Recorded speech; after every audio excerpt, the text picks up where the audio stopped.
Greetings everyone. Are you impatient to get into this video? Because I certainly am. Welcome to Explaining the Entirety of Murder Drones Lore, Episode 5. The same episode that Yagster immaturely blocks people for defending on his channel and hates for no reason. Anyway, be sure to subscribe so we can hit that 500 subscriber milestone. And let's get straight into this, because as much as people say it, episode 5 is integral to progressing the plot, and it is not as complicated as people say. I'd say it's actually one of the more simple episodes. So episode 5 starts with some very important information. We get to see what's on the zombie drone VHS from episode 4 directly played. On there, it explains what a zombie drone is, which is a worker drone with damaged AI that has a 0.007% chance of manifesting in the absolute solver. A lot of people say that the solver wasn't explained, but its origin very clearly was. It was just a mutation from the damaged AI, and it essentially works like a singularity, both a cosmological singularity and an actual standard AI singularity, where the AI becomes so advanced it's indistinguishable from humans. These two things, these two types of singularities are essentially combined for what the solver is. And I could go into more detail about that, but it would be too annoying. Essentially, the big point is it's literally just an AI mutation that can read reality around it as coding and edit it. It doesn't need some grander origin or a grander goal than just eating planets. I'd say that's already good enough. But anyway, episode 5 starts off with this explanation before we also get a segue into Sin's story, where it shows Sin for the first time since episode 4, the previous episode, or episode 2, where we actually directly see Sin. And we see Sin in the garbage pile, the dump, filled with broken drones. She ends up waking up and has a message from the solver telling her that she will not be discarded. Then it goes more to the present time, where Sin and V, as well as Jay, have all been in the mansion for a while. And this is largely considered a flashback episode because of it, but it is a little different than that. Eventually, Anne notices things trying to tell him to enter the spooky basement for no reason. And he goes to see Sin, but a weird thing, blood started dripping through the roof, and he saw a reflection in the metal tray he was holding. I know everyone is going to make a joke about that because Trae is my name, but anyway, the big thing is it continuously was reinforcing that message. For those of you who didn't really pay much attention to the episode, this was Uzi trying to send him messages during his dreams and memories in order to send him to the basement where they can find whatever secret is repressed there. Sin asks In to go to the gala with her, and of course he says that he doesn't think they're invited, but Sin keeps pressing, so they end up going directly to the gala to ask Tessa if they can attend.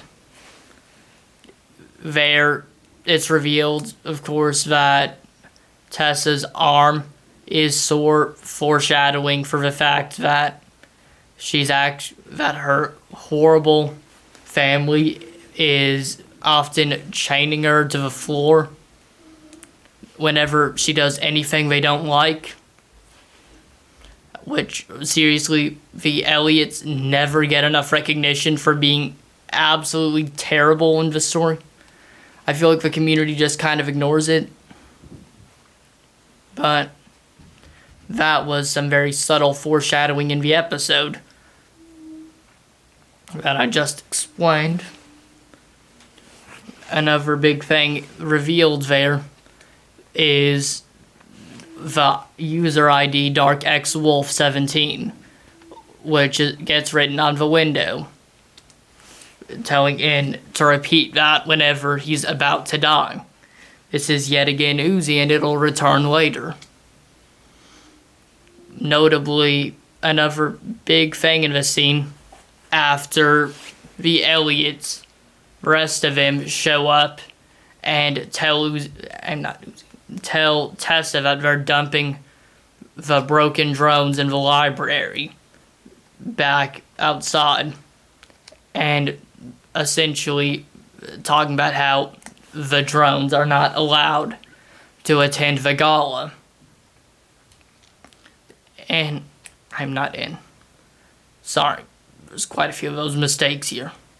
Lightning flashes, and briefly, a very ominous look can be seen on Sin's face before things look normal again. And they notice Sin, saying that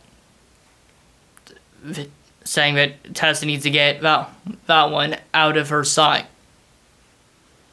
Of course, Sin is very much against the idea of them dumping the drones outside and speaks against it, but ends up essentially claiming that it was his idea to say that, to bail Sin out of the situation.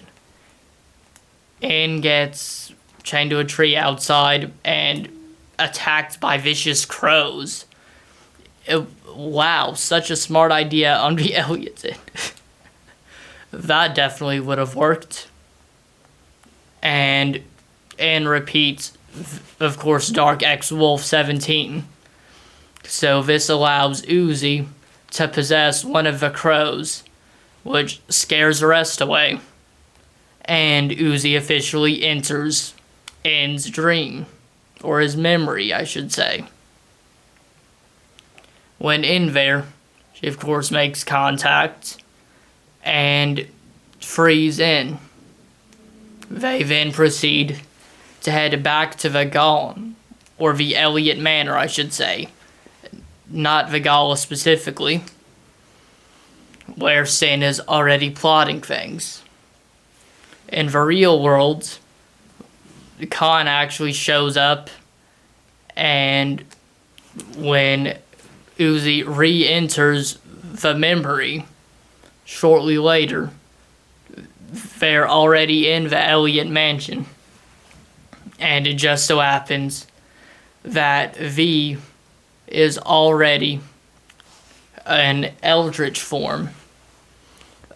A bunch of metal, the solver symbol, all that was on the wall, looming above, while V had the X symbol over her visor. They tried unlocking the basement below V, but they didn't have the key. And Eldritch V woke up and started chasing them. In the time between that, Tessa had actually been freed because she tricked Jay into biting through the chains. This was right after Sin told Tessa that she wouldn't be discarded and that she needs to stay away from the gala because she seems squeamish, which is of course Sin planning on killing everyone. Tessa and Jay ended up meeting up and getting a sword and revolver, which they traded respectively, I should say. And this is where Sin attacked again, with Eldritch V, Uzi, and N, of course, met up with him there. Tessa gave the key while Jay fought off Eldritch V, which, of course, everyone thinks Jay is on fraud watch, when, let's not forget, Eldritch V couldn't do a thing against normal worker drone Jay. Also, V is the one who's lost every fight, including 2 against Jay. In the same episode. But anyway, I'm gonna stop cutting myself off there.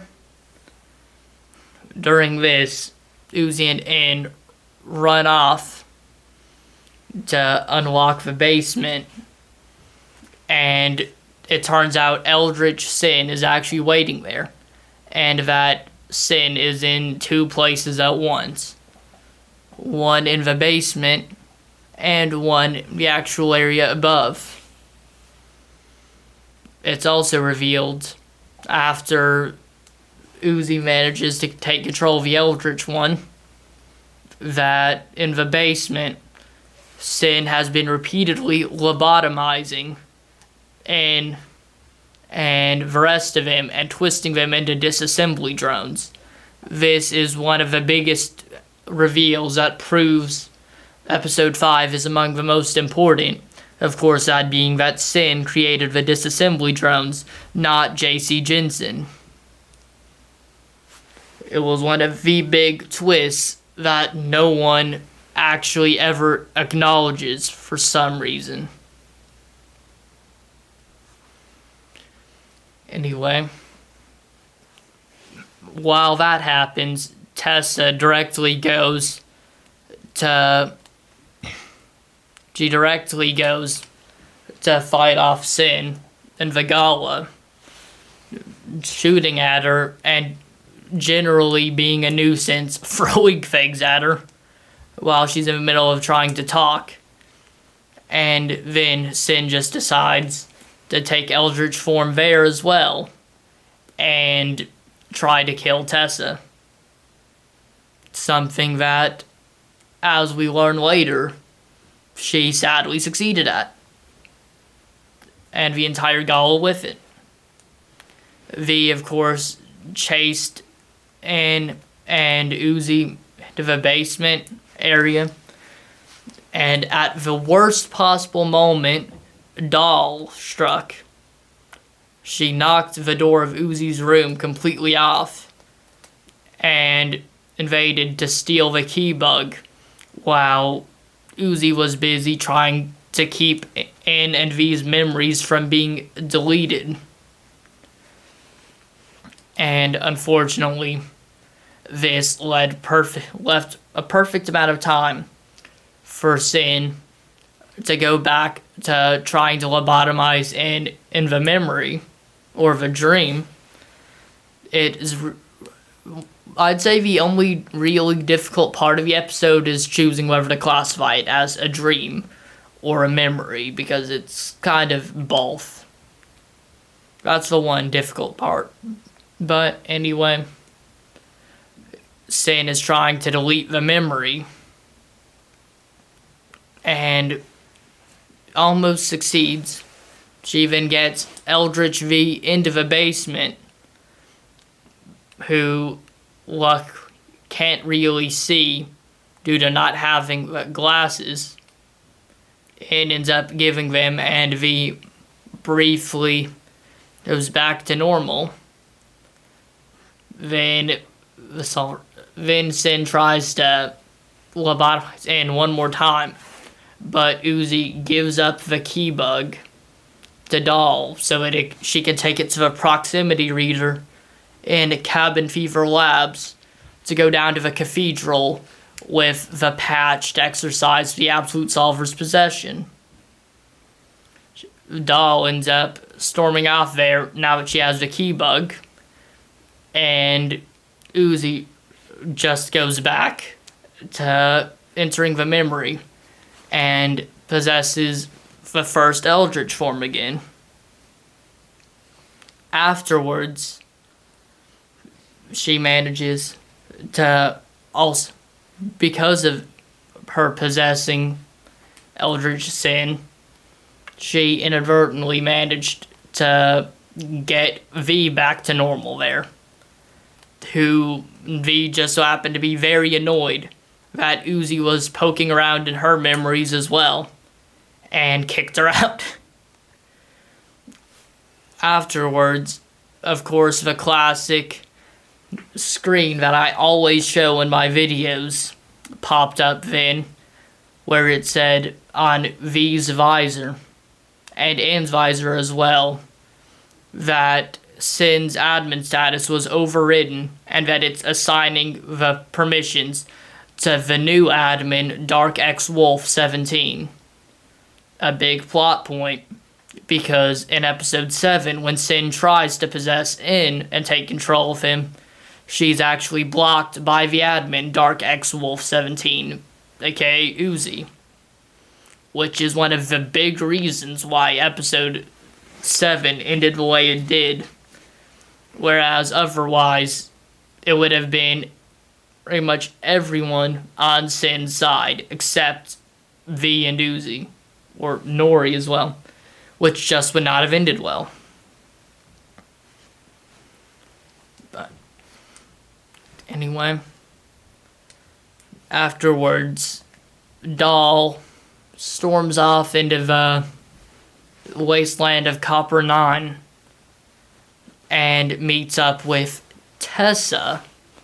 Of course, with modern information, we know that Tessa just so happens to be Sin pretending to be Tessa under the astronaut suit because she's wearing Tessa's skin, which we also see. We just so happen to see in episode 4, where in the background there's Sin with Tessa's skin just sitting down behind Uzi in one section before she disappears, and then Uzi sees the hand, and yet after that again it vanishes. Afterwards, Uzi, Ann, and V catch up very quickly. I'm not going to talk about how they caught up so quickly. Maybe Uzi just teleported them there like Doll did.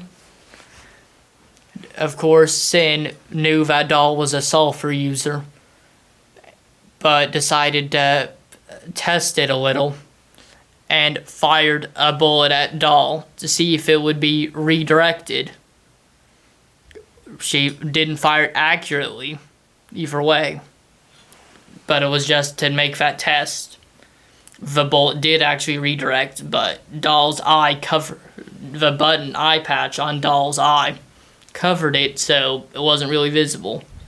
We know Sin 100% still knew she was a solver user, though, because in general, there's just no reason why she would do that. There's no reason why she would make that test. Plus, it would be unlikely for the key bug to be stolen by a non-zombie drone, at the very least. They were even both in Cabin Fever Labs, not Cabin Fever Labs, and Camp 98.7 at the same time, and coincidentally, almost in the same area. So Sin also likely observed Doll using the solver then. The episode cuts off there, but we of course know that afterwards, Doll steals a key bug yet again, this time from Sin, and runs off to Cabin Fever Labs before everyone else. This episode is a giant turning point in the story and reveals a lot about the characters, as well as the ongoing story. Sorry if there's not much explaining done here compared to normal, you do have to understand that I've explained a lot of his stuff multiple times in previous videos here. And also that episode 5 really isn't that complicated. 4 was much harder to explain. As will really each video I'm doing next. I hope you enjoyed the video. This ending feels abrupt to me, but whatever there. Subscribe, like the video, share, comment, do anything to really improve engagement. And also look forward to more AMVs, more Murder Drones content, maybe more FNAF content, who knows. Maybe some Omori and the Kofnavandian Lele, since I've been putting that off for a long time. But overall, I think I'm satisfied with this video and with my return.